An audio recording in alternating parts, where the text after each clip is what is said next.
Class 8 science class में आपका एक बार फिर स्वागत है। हम लोग first chapter crop production and management पढ़ रहे हैं। पिछले टॉपिक में फूड स्टोरेज ग्रेड तक हो गया था, ओरल क्वेश्चन भी आपको दिया गया था बनाने के लिए। आज हमारा टॉपिक है फूड फ्रॉम एनिमल सोर्सेज, जो फूड आपको एनिमल सोर्स से प्राप्त होता है। You will learn something about the animal, आपने जानवरों के बारे में कुछ पढ़ा होगा। And the food item can be obtained from the animal, और उनसे जो फूड आइटम प्राप्त होता है इसके बारे में भी हम जानते हैं। जैसे मिल्क चेल्डिंग एनिमल या मिल्किंग एनिमल किसको कहा जाता है? The animal which gives us milk, ऐसे एनिमल जो हमें मिल्क प्रोड्यूस करते हैं, देते हैं, उसे हम मिल्किंग एनिमल या मिल्क एनिमल कहते हैं। The period of milk production between the birth of young one and the next pregnancy of the animal is called lactation period। किसी भी जानवर के द्वारा दूध देने का समय, उन्हें एक बच्चा जन्म दिया जानवर, और फिर उसको मिल्क प्रोड्यूस करने के बीच में नेक्स्ट प्रेगनेंसी जो होती है, इसके बीच के पीरियड को हम लैक्टेशन पीरियड कहते हैं। फूड फ्रॉम एनिमल सोर्स में हमारा पहला टॉपिक है डेयरी। तो डेयरी से डेयरी बना है, तो डेयरी में होता क्या है? Plants are the major source of plants and animals are major source of food। हम लोगों का मुख्य स्रोत भोजन का प्लांट और animal. Milk is an important food material for us, और उसमें मिल्क हमारे लिए सबसे महत्वपूर्ण मटेरियल है। मिल्क को कंप्लीट फूड भी माना जाता है। बच्चा जब जन्म लेता है तो 6 महीने तक केवल माँ के दूध पर ही रहता है, तो आप समझ सकते हैं कि मिल्क कंप्लीट फूड है। We obtain milk from animals such as cow, buffalo, goat, sheep। हम लोग कैमल, हम लोग को दूध गाय, भैंस, भेड़, बकरी से प्राप्त होता है। Buffalo and cow are the major source of milk, लेकिन इसमें भी बफेलो और काऊ मिल्क का सबसे मुख्य स्रोत है।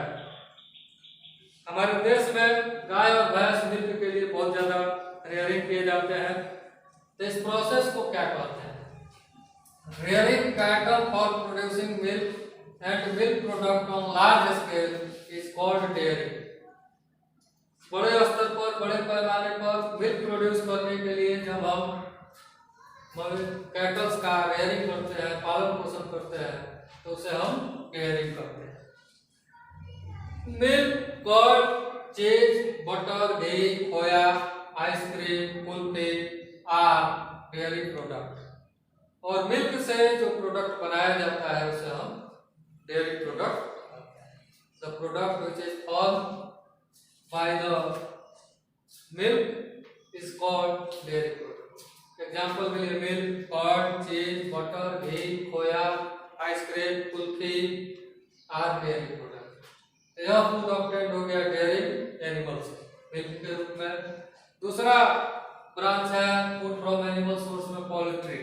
पोल्ट्री मतलब होता है, poultry includes bird like chicken, hen, duck, geese, turkey, commonly known as fowls। तो पोल्ट्री में चिकन आता है, hen आता है, डक आता है, टर्की आता है। इसके फाउल्स, इसे हम फाउल्स कहते हैं। जिस बर्ड को हम लोग पोल्ट्री के लिए पालन पोषण करते हैं उसे फाउल्स कहा जाता है। FOWLS। These birds are good source of animal food in the form of egg and meat। और यह बर्ड जो है जिसके हम पोल्ट्री के अंतर्गत पालन पोषण करते हैं, वो हमारे लिए मीट और अंडा दोनों के लिए बहुत अच्छे स्रोत होते हैं। Eggs and meat are rich in protein, और यह एग और मीट प्रोटीन इसमें बहुत ज्यादा मात्रा में पाया जाता है। The rearing and breeding of poultry for egg and meat is called poultry farming।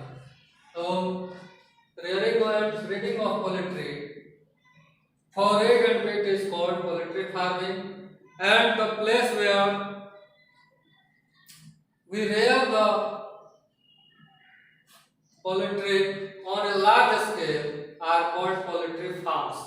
और वह जगह जहाँ पर हम बड़े पैमाने पर पोल्ट्री को देखभाल करते हैं, उनका पालन पोषण करते हैं, उस जगह को पोल्ट्री फार्म्स कहा जाता है।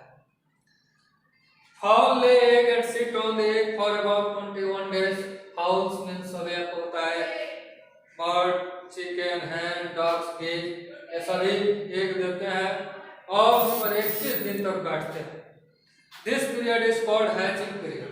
अंडा देने के बाद 21 डेज जो उस पर फाउल सीट करता है उस पीरियड को हम लोग हैचिंग पीरियड कहते हैं। After this period the egg crack, 21 दिन के बाद अंडा टूट जाता है एंड चिक्स कम आउट, और उसमें से चूजा बाहर निकलता है। The process during incubation is called natural hatching। अब यह अगर चिक है उस पर बैठ करके अंडा को हैचिंग करती है और उसके बाद अंडा टूटता है और उससे चूजा बाहर आता है, इसे हम नेचुरल हैचिंग कहते हैं। During hatching the poultry provides the necessary moisture and warmth for the egg. Hatching के दौरान क्या होता है, पोल्ट्री जो है या डक एग को गर्मी प्रदान करता है जिससे वह मॉइस्चर प्रदान करता है, वह ब्रेक करता है, उसमें से चूजा बाहर आता है। In big poultry farm hatching is done in incubators.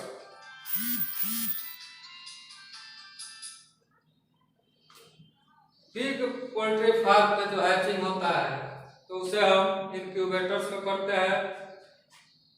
The temperature and moisture in incubators are controlled। Incubator एक मशीन होता है, उसमें अंडा को रख दिया जाता है और उसमें टेम्परेचर मॉइस्चर कंट्रोल किया जाता है जितना हैचिंग के लिए जरूरत है और उसके बाद उसमें से चूजा बाहर निकलता है। आगे पोल्ट्री केयर किया जाता है। पोल्ट्री का देखभाल कैसे करते हैं, तो poultry required good care of food. Poultry को देखभाल करने के लिए अच्छे भोजन की आवश्यकता पड़ती है, शेल्टर की आवश्यकता पड़ती है और बीमारियों से नियंत्रित करने की जरूरत होती है। During growing period from birth to sexual maturity, जब जन्म हो जाता है तब से लेकर के सेक्सुअल मैच्योरिटी तक चिकन्स को यह सारी कंडीशन की आवश्यकता होती है। उनको सबसे पहले चाहिए इनफ स्पेस, ज़्यादा जगह मिलना चाहिए और दूसरा रेस्ट्रिक्टेड एंड कैलकुलेटेड फीड। उनका जो भोजन होना चाहिए एकदम सही तरीके का होना चाहिए और संतुलित भी होना चाहिए और संयमित भी होना चाहिए। बहुत ज़्यादा भोजन देने से भी नुकसान हो सकता है और किसी चीज़ की अगर मात्रा कम हो गई या ज़्यादा हो गई तब भी दिक्कत है। ड्यूरिंग लेग पीरियड, जब सेक्सुअल मैच्योरिटी से लेकर के अंडा देने का समय आता है तब तक इनफ स्पेस चाहिए, प्रॉपर लाइट चाहिए, सफिशिएंट वाटर चाहिए, feed rich in protein, fat, vitamin A and vitamin के। उनके भोजन में विटामिन ए और के की मात्रा बहुत ज़्यादा होनी चाहिए। इसके बाद हमारा अगला टॉपिक है fisheries. Fish is an aquatic animal, मछली जो है पानी में रहने वाली चीज है। Fish and seafood are rich in protein and iodine. जो फिश और समुद्र में रहने वाले जीव जंतु होते हैं इनके अंदर प्रोटीन और आयोडीन बहुत ज्यादा मिलता है। Fish is a major part of food of people living in the coastal area. Fish जो है समुद्री इलाकों के किनारे जो जगह होता है उसको कोस्टल एरिया कहते हैं। वहाँ पर रहने वाले जीव जंतु के लिए मुख्य भोजन का एक स्रोत है। तो the production of fish on a large scale bye farming fish culture in fish nursery को हैचरीज भी कहा जाता है, इज नोन एज फिशिकल्चर।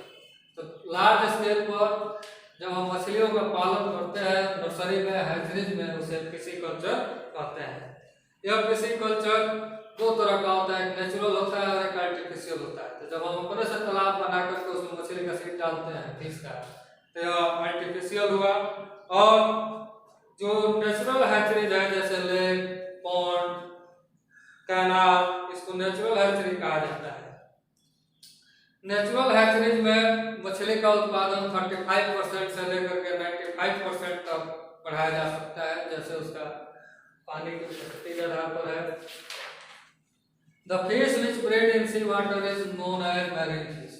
जो समुद्र में मछलियां उत्पन्न होती है उसे हम मैरीन फिश कहते हैं। These are found in coastal area such as sea water around Kerala, West Bengal, Mumbai. Coastal area मतलब जहाँ समुद्र है, तो केरल समुद्र के किनारे है, मुंबई समुद्र के किनारे है, वेस्ट बंगाल समुद्र के किनारे है, तो वहां पर समुद्री मछलियां ज्यादा मिलती है।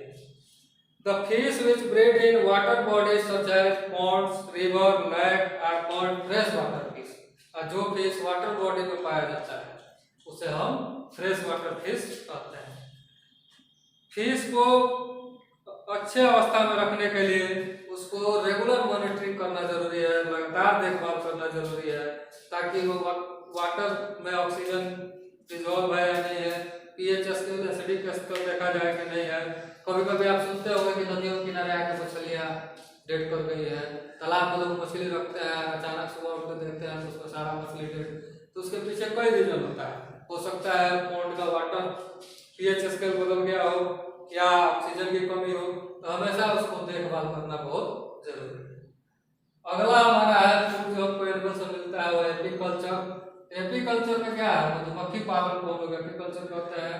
The rearing of honey be on large scale is called apiculture.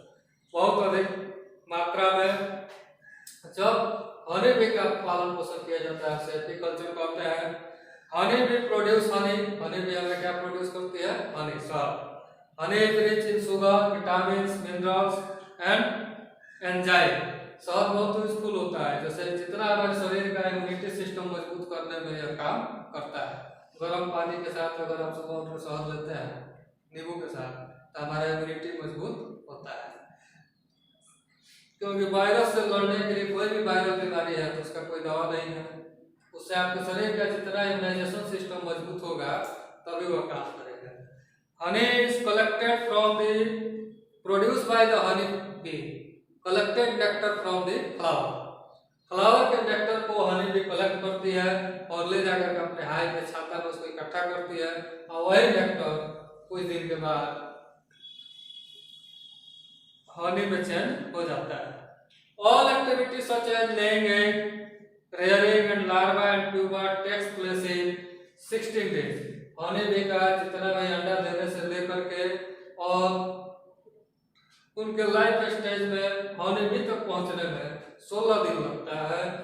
Egg देने के 3 दिन बाद लार्वा, लार्वा के 6 दिन के बाद प्यूपा, प्यूपा के 7 दिन के बाद हनी बी कन्वर्ट हो जाता है।